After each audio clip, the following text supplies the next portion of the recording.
कोल्हापूरच्या मध्यभागी वसलेलं बाबू जमाल केवळ एक धार्मिक स्थळ नाही, तर अनेक वर्षांपासून जपलं गेलेलं हिंदू मुस्लिम ऐक्याचं जिवंत प्रतीक आहे. मोहर्रमच्या दिवसात इथलं वातावरण श्रद्धा, परंपरा आणि भावनांनी भरून जातं.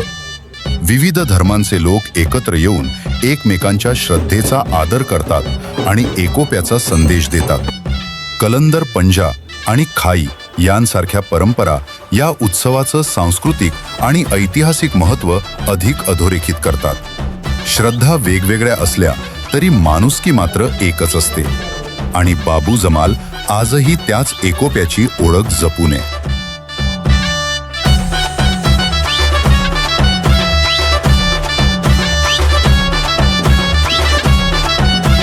बाबू जमाल तालीम, या बाबू जमाल तालमीची जी ओळख अखंड महाराष्ट्रात आहे किंवा देशभरात आहे, ही सर्व धर्म समभावाचा संदेश देणारी महाराष्ट्रातील एक अग्रणी तालीम संस्था म्हणून बाबू जमाल तालमीचा उल्लेख केला जातो.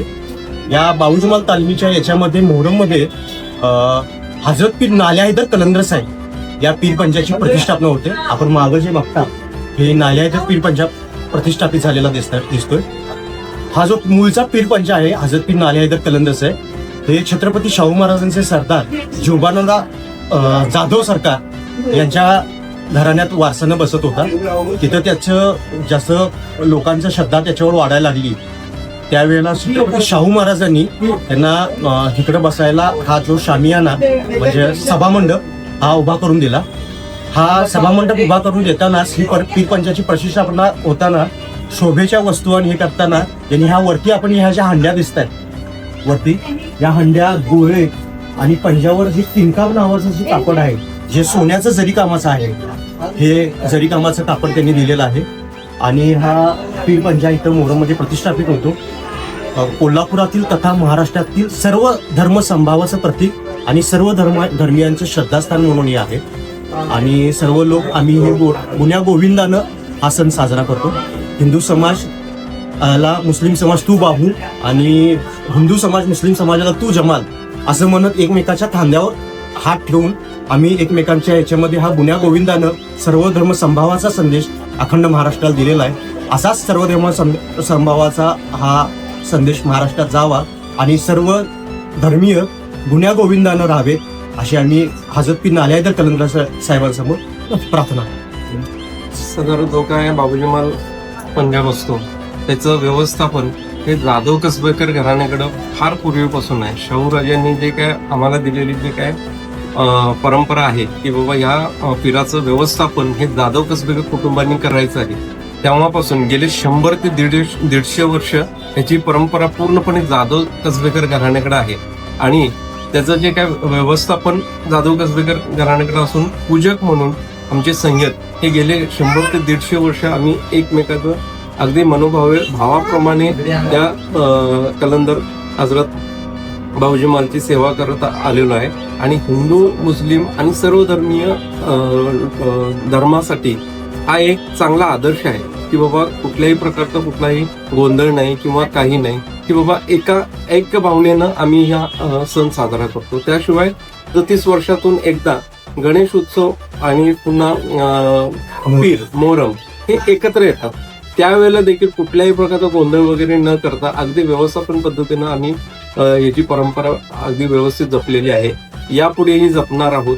याचा पूर्णपणे म्हणजे संपूर्ण महाराष्ट्रानं, भारतानं आणि जगानं घ्यावा हीच आमची अपेक्षा.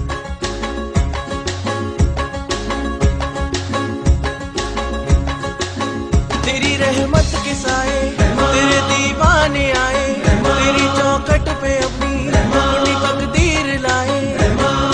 जो भी इस दर पे अकीदत लेके जाएगा बेशक हर मुराद वो अल्लाह से पाएगा. तेरी रहमत के साए तेरे दीवाने आए, तेरी चौखट पे अपनी तकदीर लाए.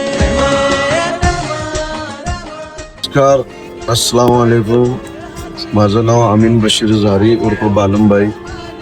मी बाबू जमाल दर्ग्यातमधनं बोलत आहे.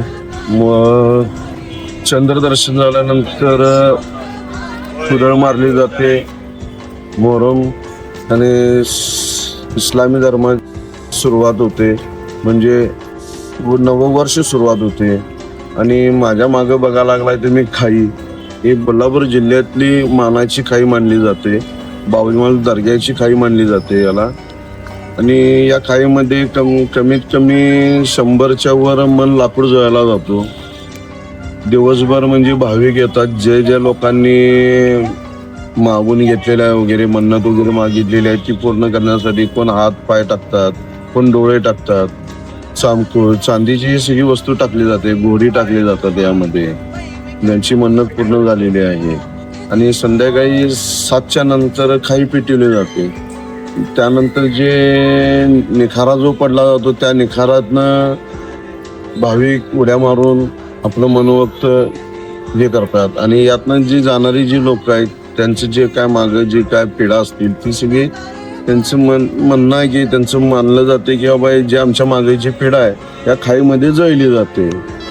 आणि या खाईचं एक वैशिष्ट्य म्हणजे यावर सोंग छापलं जातात. लोक आपले बेबी फातिमा वगैरे यांची गोद बराई केली जाते या खाईवर. विस्तूने निखाराने आंघोळ घातली जाते. आणि हे तुम्ही बघू शकता. त्या दिवशी म्हणजे कसं आहे की 9वीला गुरुवारी खत्तल रात्र आहे. तेरी रहमत